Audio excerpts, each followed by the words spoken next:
presenters.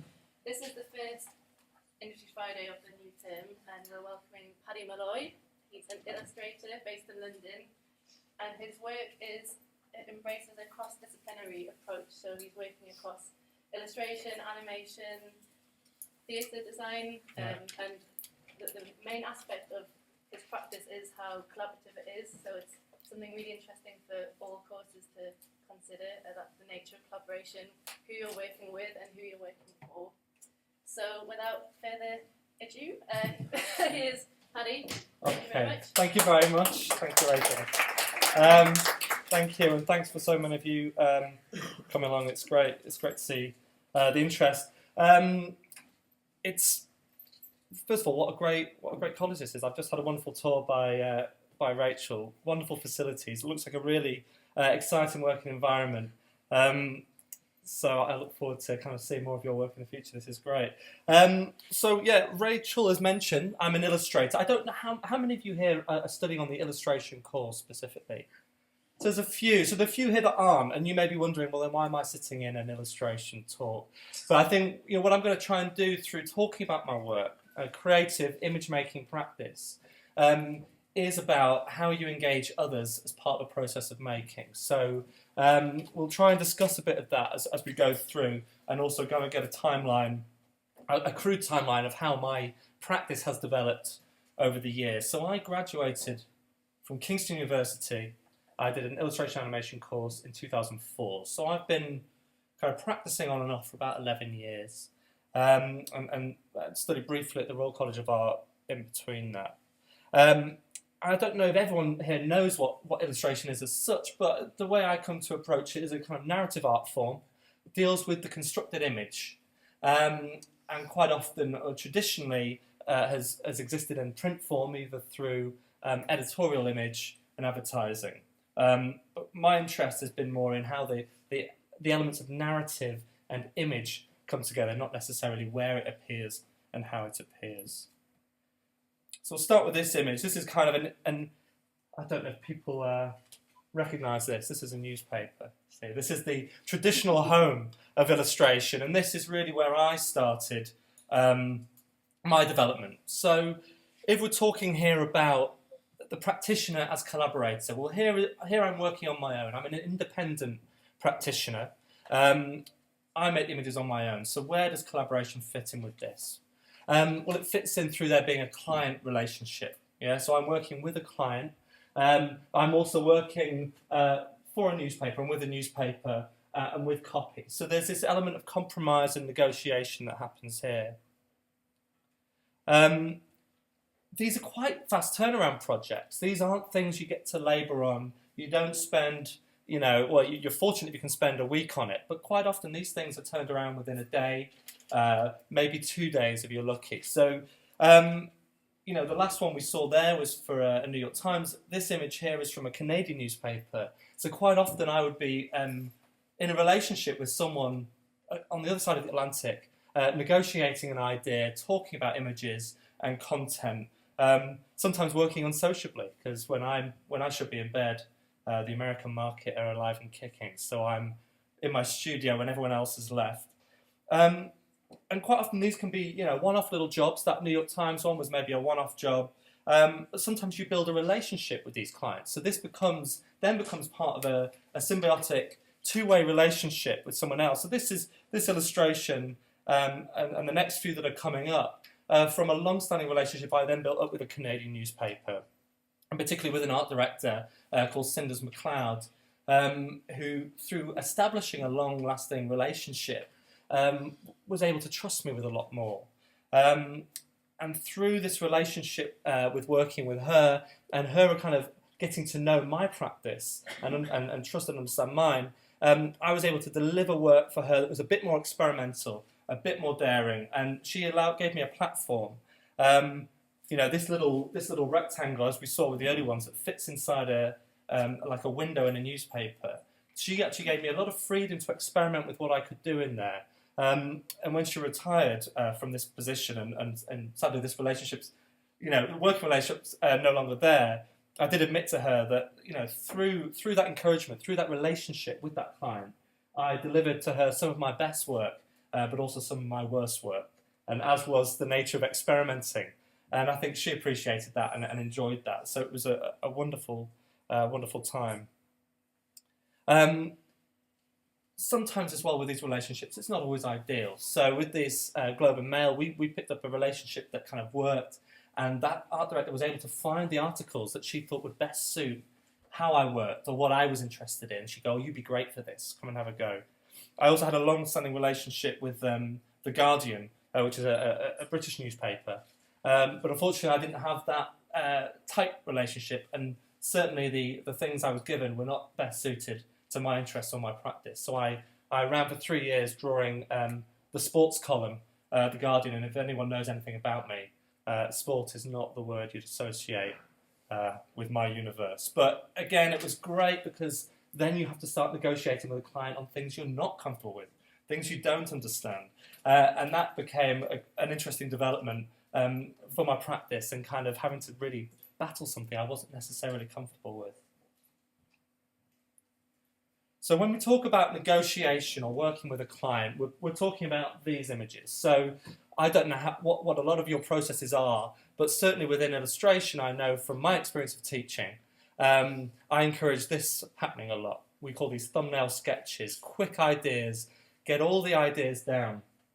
You've got one idea, let's test it, how far can it go, what could be a variation of it? And that's exactly the process you would have with a client, much like, in fact, working with a tutor here. You could almost, consider being a tutor sometimes as being a bit like an art director. We pose a question to you, and we negotiate the outcome with you and try and help you get the best out of it.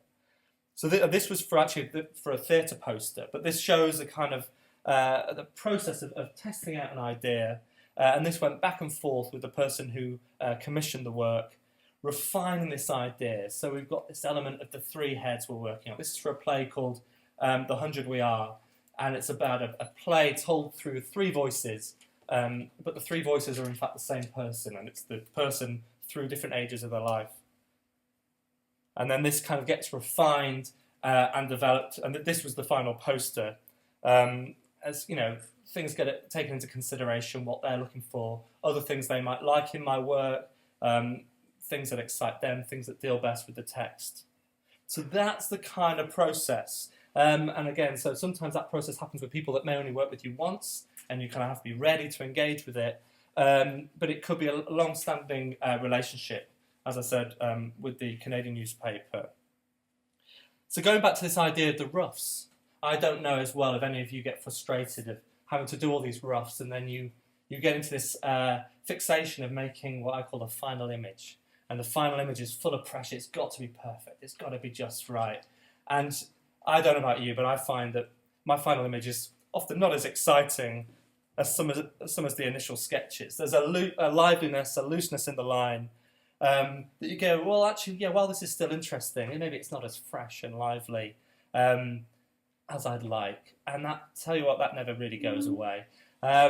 This next image is actually a rough I did for a newspaper, again for the New York Times. And this is one of those rare opportunities you get where your art director understands you and understands what's going on. This was a rough I did for an article. I can't remember for the life of me what the article was, and looking at it doesn't even prompt me. God knows what's going on here. But I presented the rough. The art director liked it. So I went back to my studio, and again, this was one of those American papers, so I was working late into the night as they were still awake, putting out this finished final image of what this could have been or should have been. And it got sent back because it wasn't as energetic as this. Come on, keep the energy, but still do me a final image. So I made it again, and then went home, picked up my email. No, you've got to do it again. It's still not as energetic. It's still not as lively. So I went back to the studio from home, did her a third one, until she finally said, you know what, shall we just print the rough? And I just thought, yeah, actually, why not? Sometimes this process of making an image in order to get to a final point, it's not always the most productive. And actually, maybe it's part of having a process of making images with a client and then picking the one you like and running with that's the one to go with. So, although I can't remember what the hell this image is about, I like it for that reason. It tells me about that relationship. So we talked a little then about, this is me as an independent practitioner. I'm standing alone, but actually I'm not really working alone. I'm working with someone else. But it's still my name on the work. So what happens when there's a partnership? How do you share a credit with someone? So you're working alongside someone and working for a client. And this is what happened here with a long-standing collaborator I often work with, which is a graphic designer. And I don't know, are there people studying graphic design here as well? No, is it? Yes? A couple. So graphic designer and illustrator is another classic partnership, kind of classic pairing. I'll do the writing, I'll do the text, you do the pictures. We do that. So I met this graphic designer, her name is Hannah Montague, graphic designer and typographer. And we shared a similar kind of outlook on things. So for a little while, we started a little practice together and do the odd job with each other. And so what I'm showing here's some work for the Yard Theatre where we designed posters and a brochure for a season of plays that they were running there.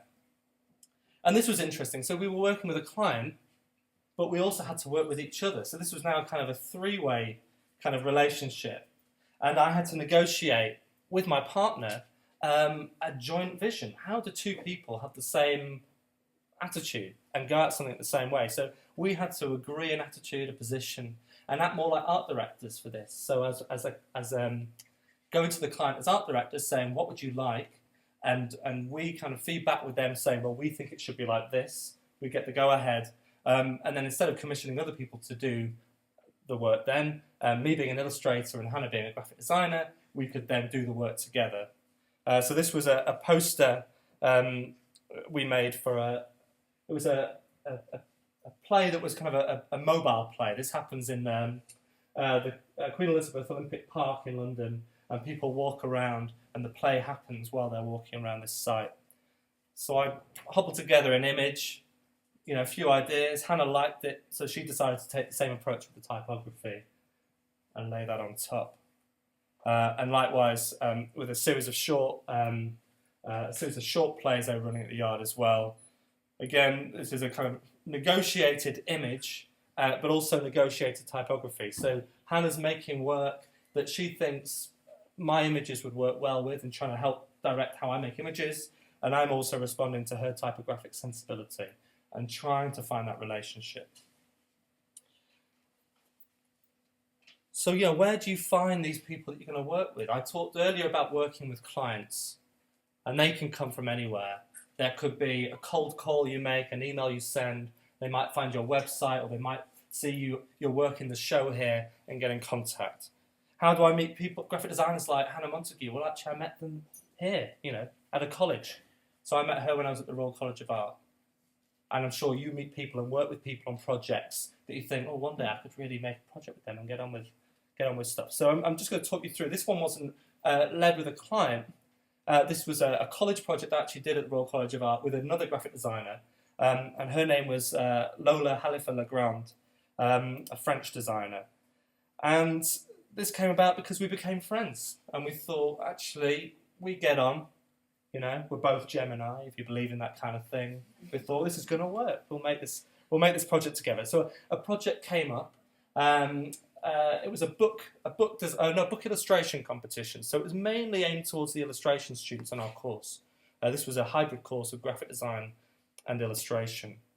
So one of the books was Cosmic Comics by Italo Calvino, quite an absurd story about creation stories of the universe. Really fun, exciting, a bit wacky, quite hard to actually illustrate because they're quite ethereal. And I thought, well, this will be great. We get on, we have fun, let's do this together. So I went up to her desk and I said, why don't we make this together? And instead of just illustrating the book, we'll design the whole book. We'll make the whole book, and that will be our project. And so you can, art direct and manage that, and I'll create the images. So again, as I've described with this relationship with Hannah, this was a relationship where we were having to art direct together and negotiate. However, for this project, there was no third party. There was no other client we're working towards or people we're trying to please. So that, of course, leads to many more arguments because there's no mediating force.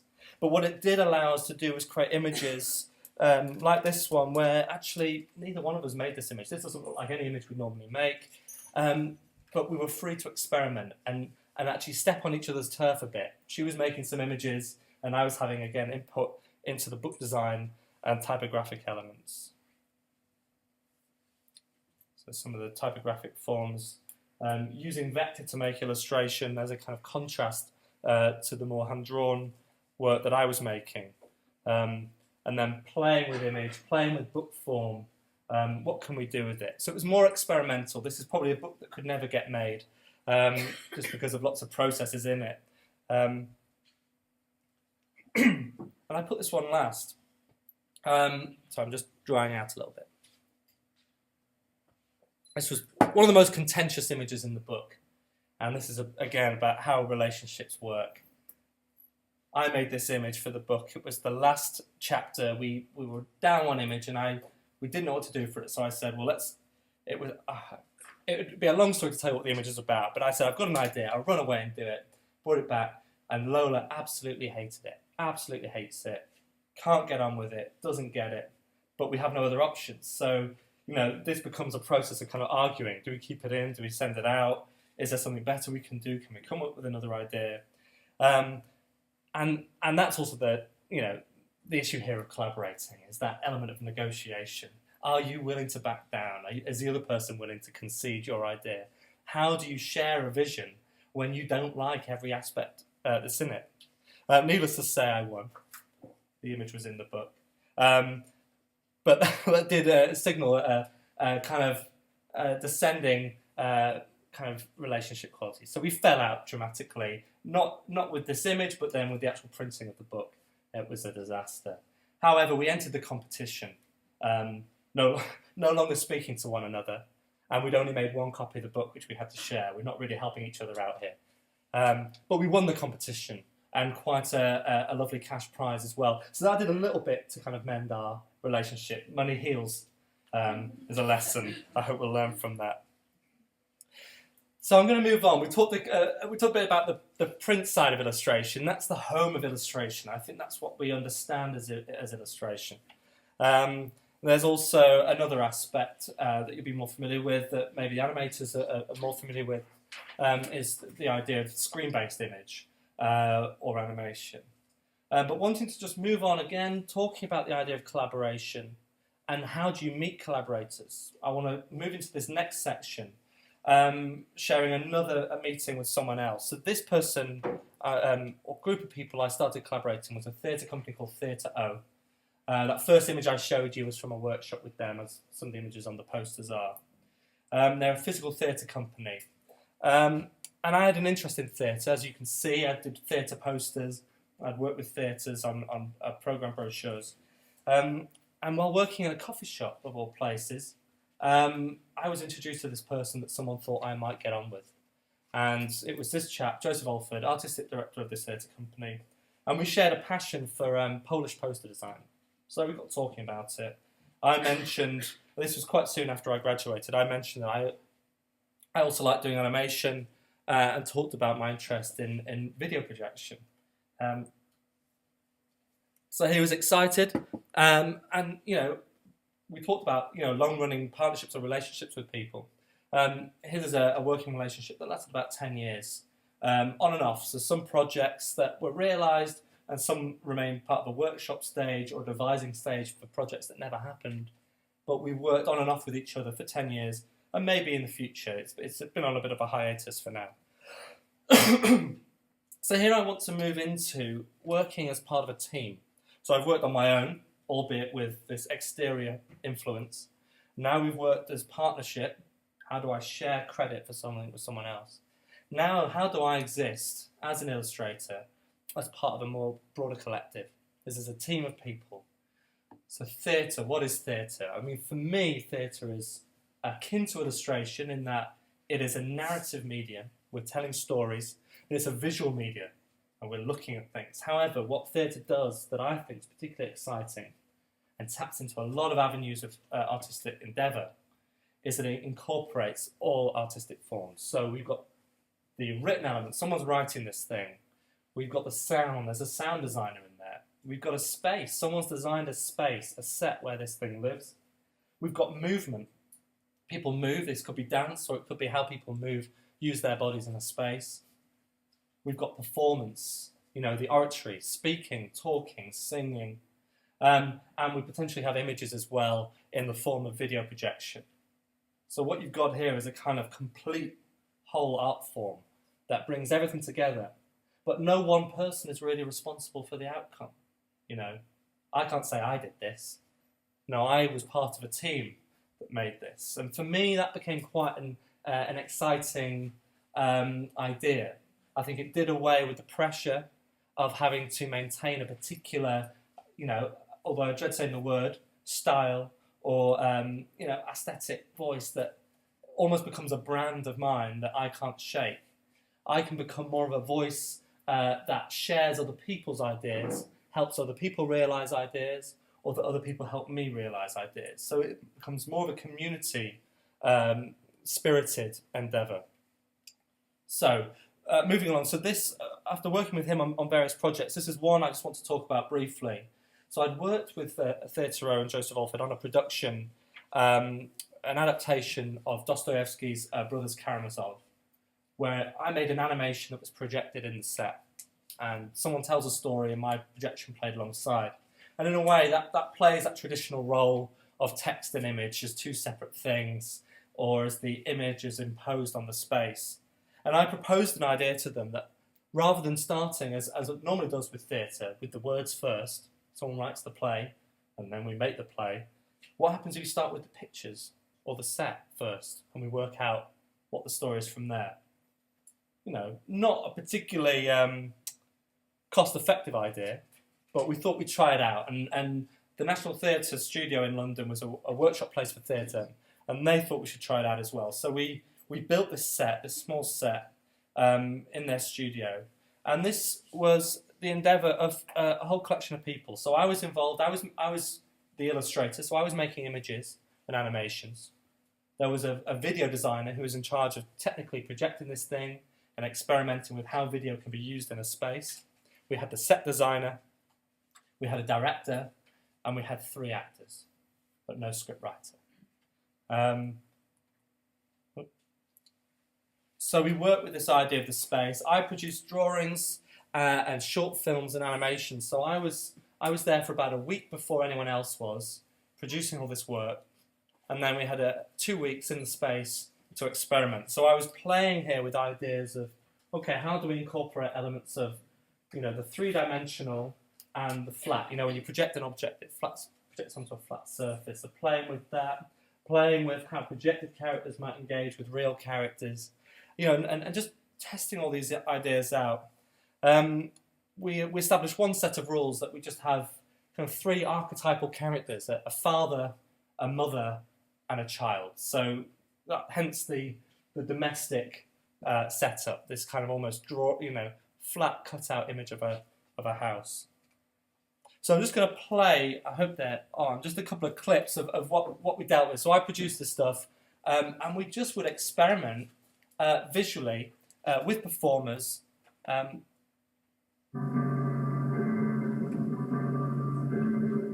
With how to kind of develop these ideas. So it might be quite hard to see. So this is that house you saw before, made of different projection screens. We've got a performer here lit, and we project certain elements and animated elements on there. Thinking, okay, and we'd sit around after we saw this, and say, what's happening here? What's happening in the story? What's this character about? What's he interested in? So this was the...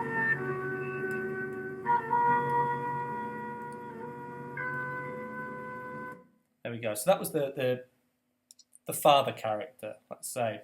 So then we do experiments as well with the female, the mother character. What's happening with her? And again, how do we use image and the space and performance to try and get a sense of who this person might be, what might be happening?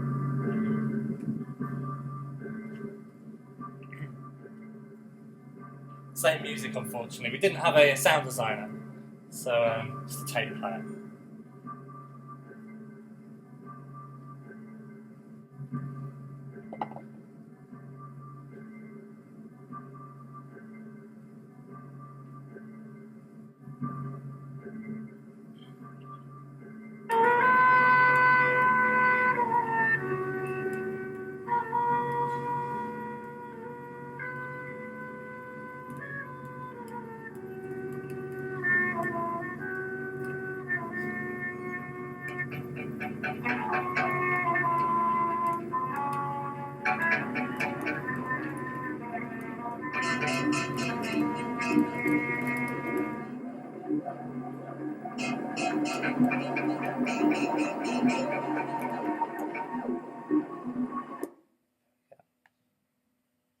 Sorry, all very abstract and surreal, but this is the thing. We had no words, we had no starting point.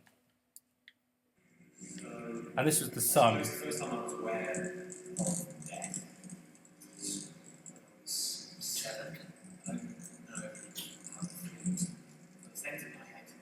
I remember asking my mother if Granny, Judy was going to die.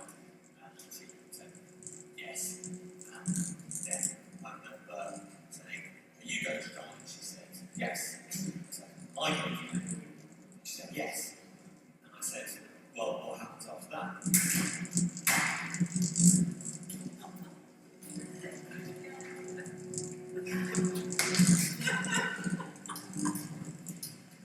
There you go, a bit gruesome. What does happen after that?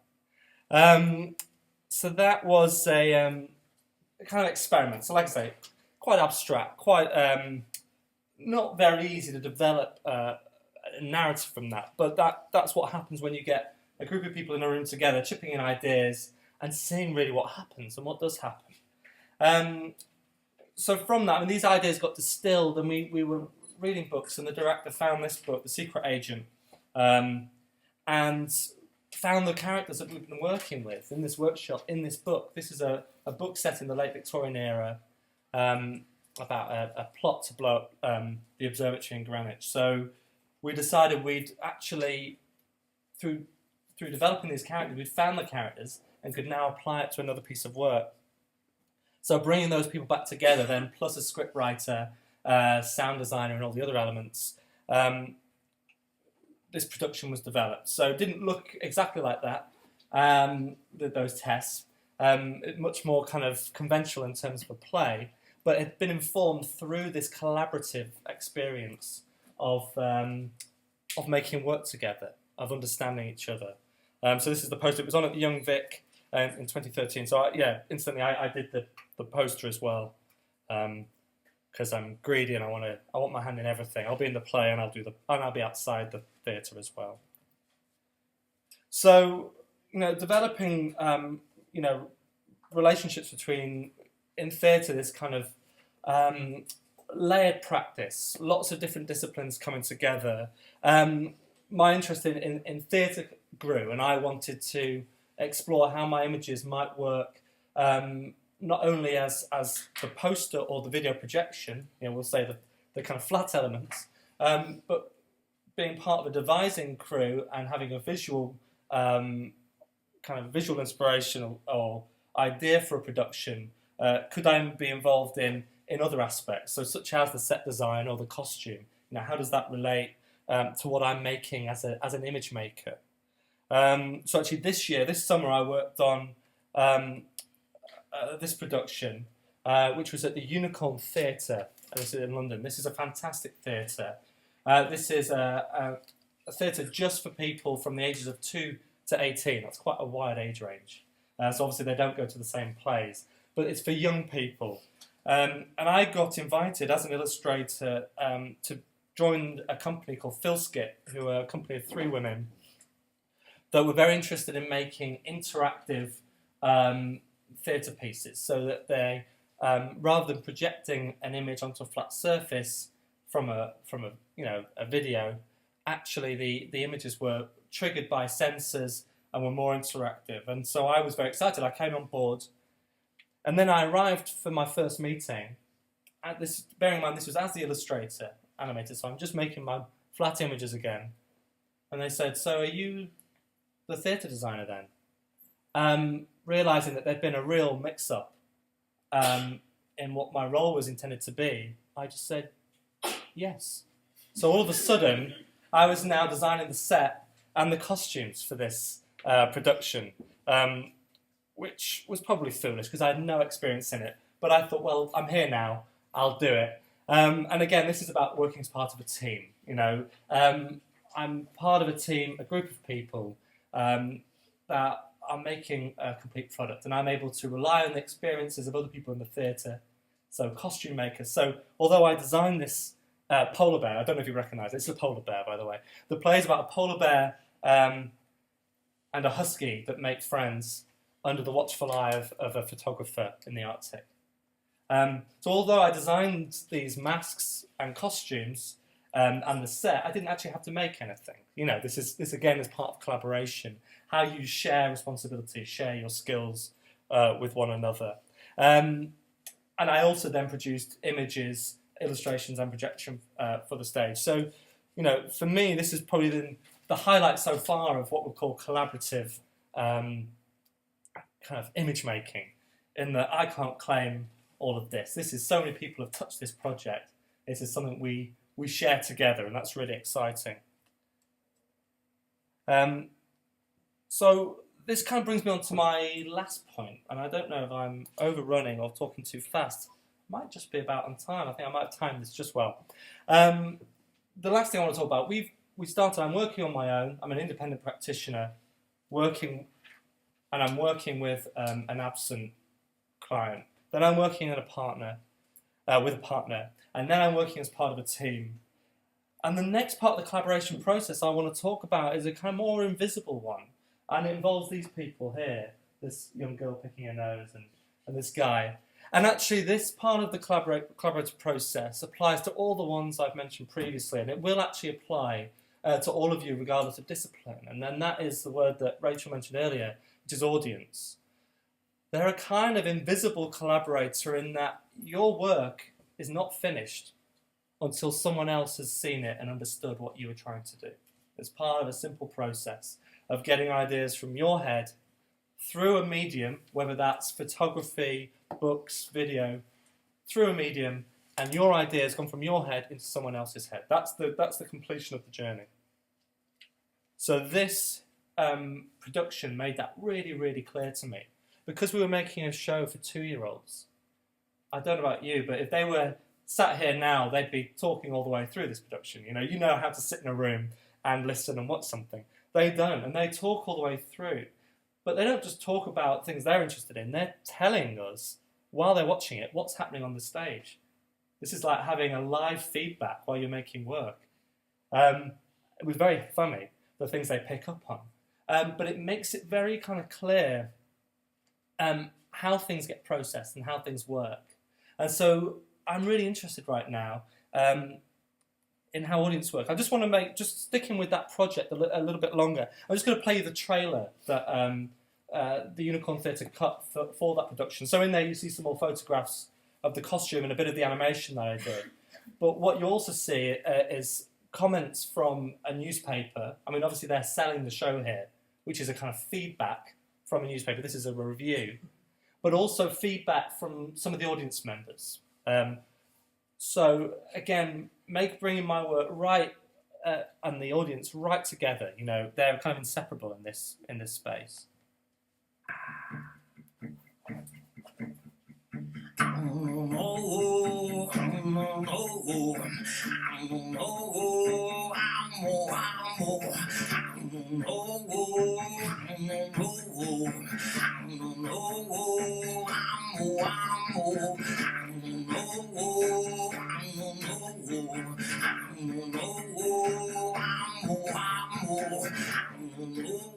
We saw the tail of a polar bear and a doggy, a husky.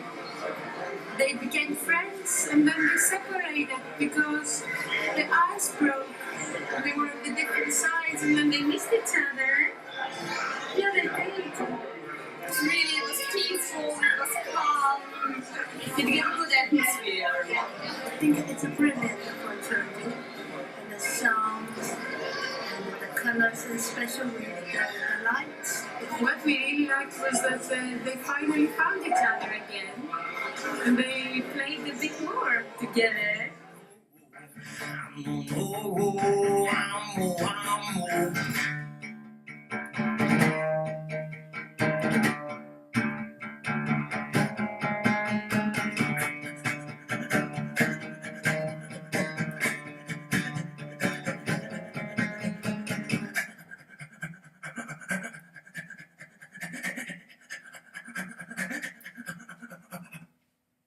So yeah, I mean, the little girl seemed less impressed than her mother, but hopefully someone liked the show.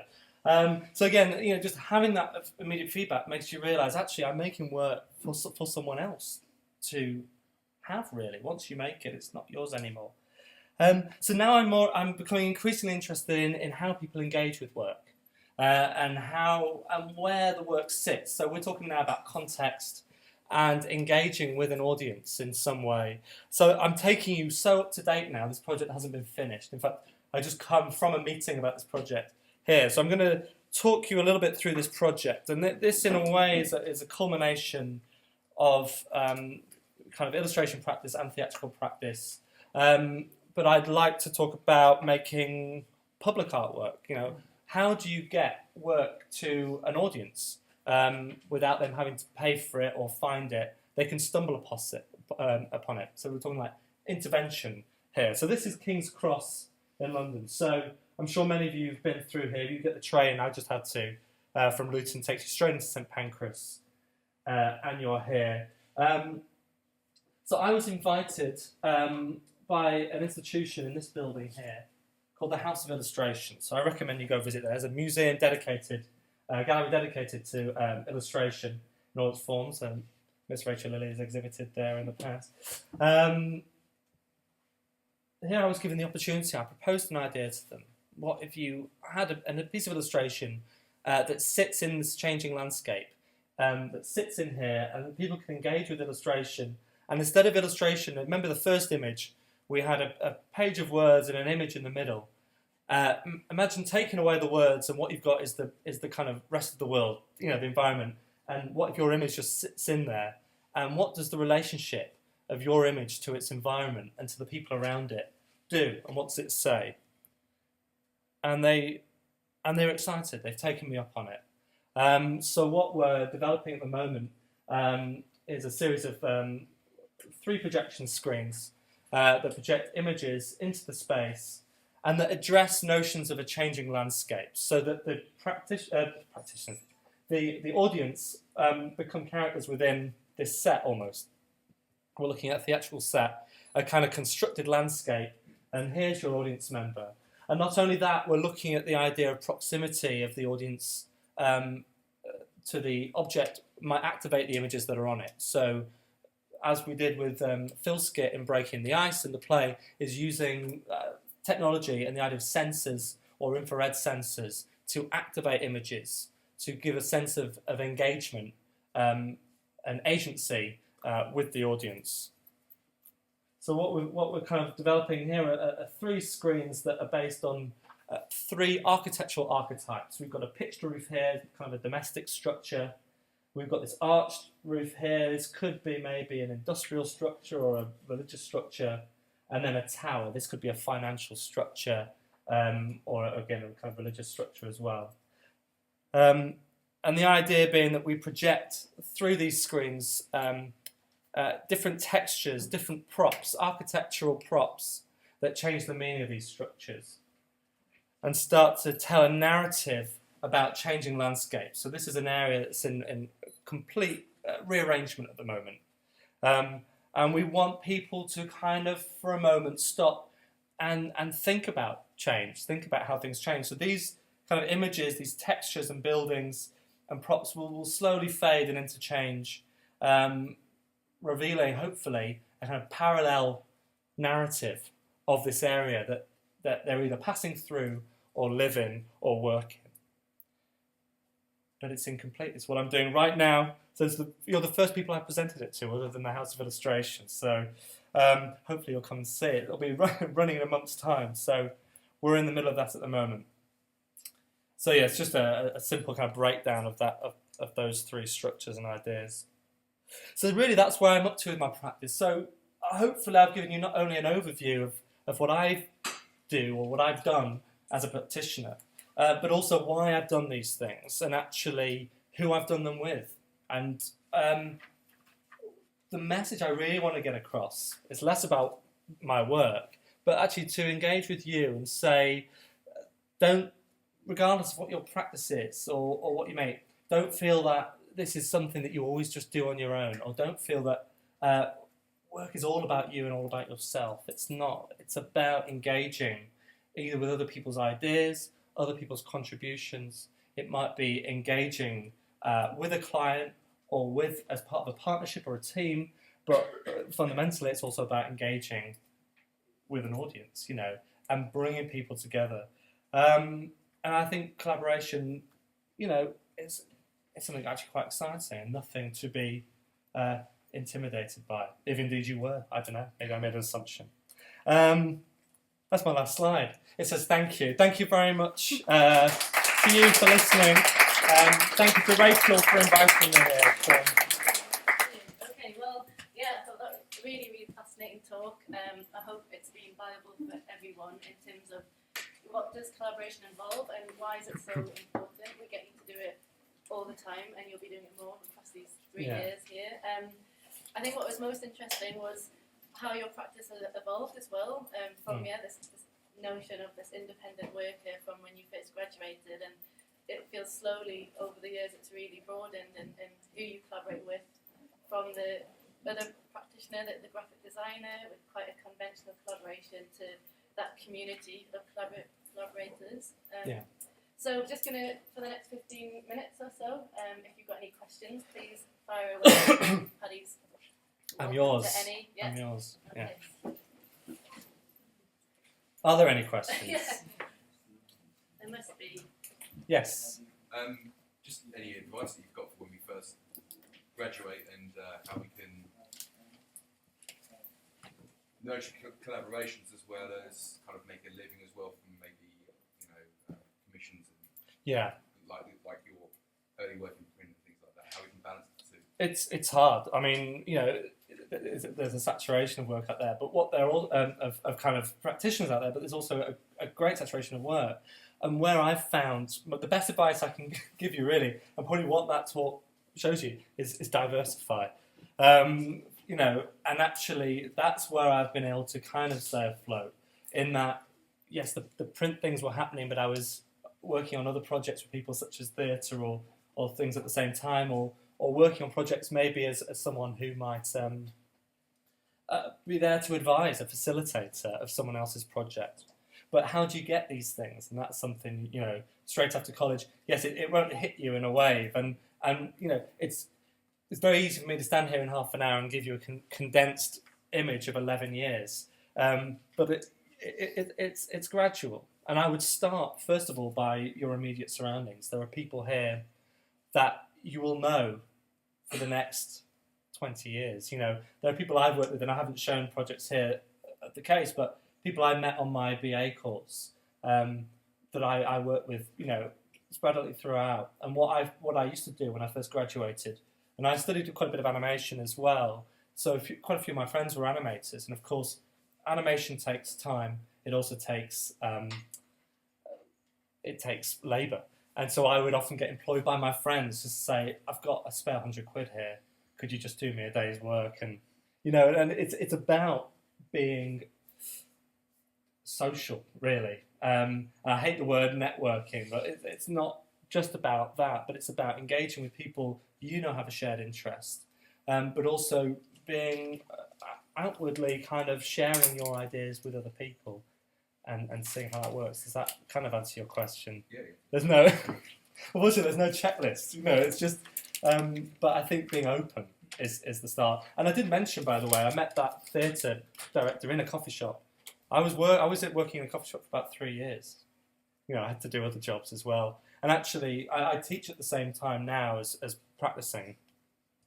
But I tell you, I had a Saturday job from the age of 17 till I'm 33 now, till this time last year.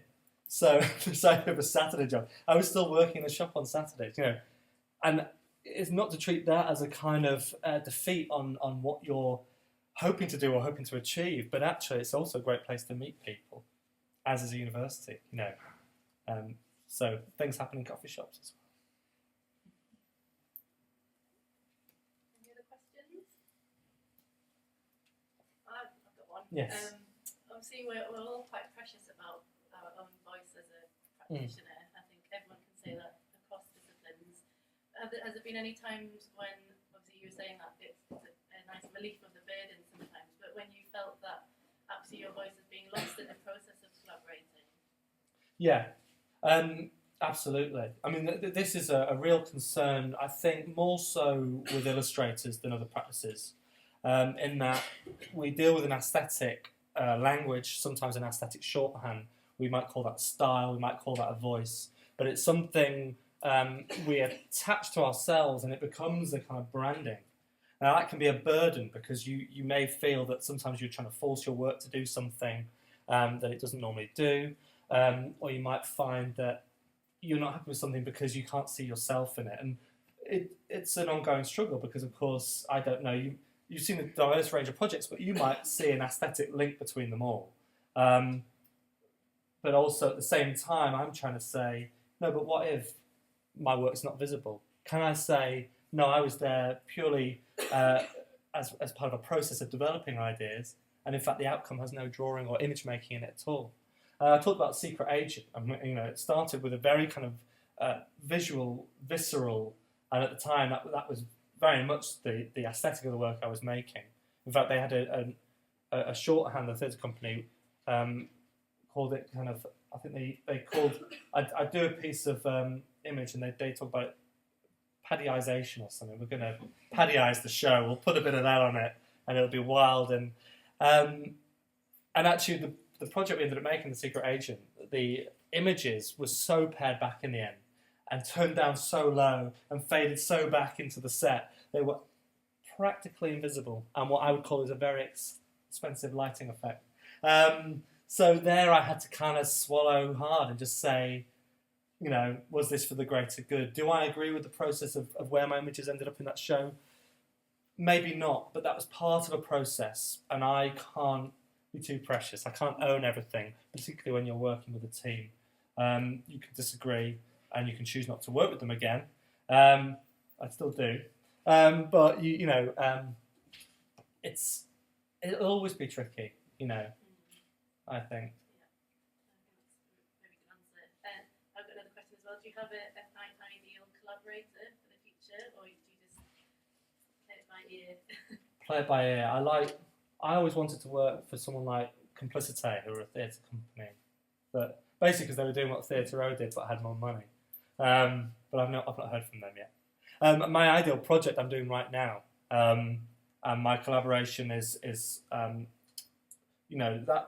structure you saw that was drawn. That's by a fabricator. Someone else is building that thing. I drew a sketch on a piece of paper. They've designed and built that. I'm working with a great project manager who's solving problems in terms of how do you have work outside, how does the estate deal with things. I'm working with an AV technician who's helping me solve technical problems, and a very supportive gallery who are supplying support. So that's kind of a dream collaboration at the moment. In that I'm kind of become the director of the project, and trying to help keep things together. They had together. And yeah, I guess it's in that letting go that the projects become more ambitious. So you have to trust and let go. And actually, the images I showed you there, I've not really decided what the images are going to be yet. I've got to almost let the project tell me what the images are going to be, and they're going to be based a lot on technical and physical adversity, and the images having to kind of succumb to that rather than me forcing an aesthetic vision onto something when it's clearly not possible. So that's how you manoeuvre that a little bit. I've got one more question. Eager. When you haven't got a project on the go, this might be very helpful to everyone here. Are you sending emails? Are you trying to find other collaborations to do, or I'm famously and typically a very, very lazy man, and unfortunately I don't do a lot. I do try and send emails out and talk to people. It tends to come in waves. I feel myself feeling very productive for a month or so, and then I'll lull. But of course, at the same time, I'm teaching, so I mean, if we're going to talk about collaboration as well, I mean, teaching is a huge part of that, and I've talked about the idea of this relationship of the tutor and student as kind of art director almost, and facilitator of student ideas. That's where a lot of my energy goes. A lot of the briefs I write are briefs that are centered around things that I'm interested in finding out. So things about interactivity, things about performance, things about group work, as you said, you'll be doing collaborative work here.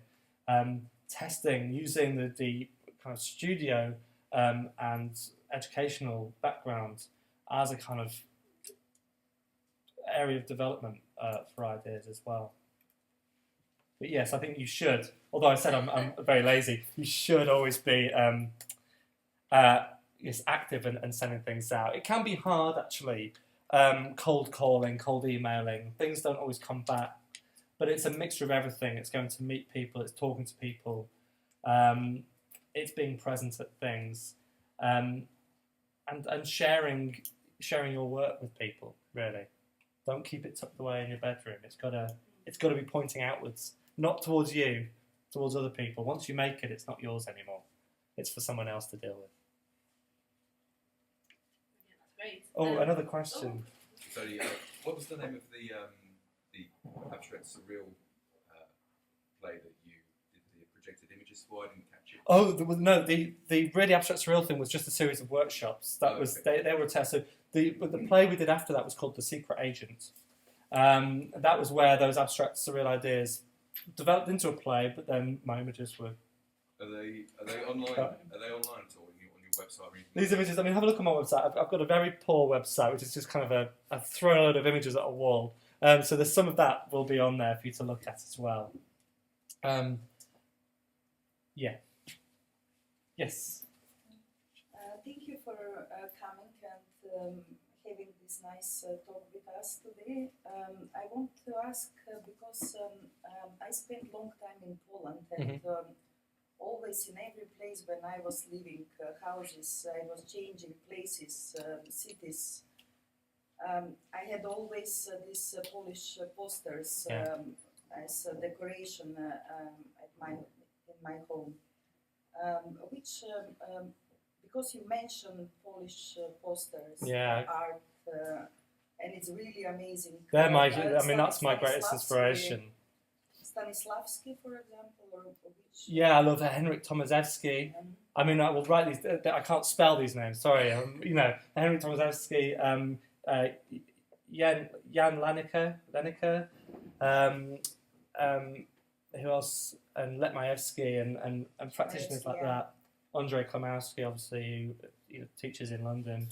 They're very inspirational. I mean, they're very poetic. They really deal with kind of a blurring of messages. Promoting a play, but also communicating political and philosophical ideas as well. Yes, if no one's had a look at Polish poster design from. They were at its peak in about the 60s to 80s, wasn't it? When they were at their best. Especially, yeah. Yeah, and you learn everything you need to know about illustration from these posters, I tell you there. And some of them made films as well, of course. And theatre. So that's, I mean, in terms of the breadth of interest in how I use work, I've been very inspired by Polish designers and illustrators because they weren't as confined by kind of parameters. I'm an illustrator, so I don't do that. Or I'm a graphic designer, so I don't do that. Or I'm a fine artist, so I won't put my work there. They cross-fertilised, didn't they? And ideas were put on the street, in a cinema, in a theatre. Wherever you can put your ideas, find a way to get it there. That's a nice... Thank you. All right, thank you. Yeah. Any more questions? Okay, well, I think, Paddy, you're going to hang around for... I'll hang around for a bit. So if you want to ask a private question... I'm going to give this presentation to Rachel, or leave it here. So if anyone wants to just scroll through those images again and remind themselves what I was talking about, I think we may have recorded the audio as well. So yeah, they'll be put on the website. Yeah. Okay, so thank you very much, Paddy. Thank you. All right. Thank you very much.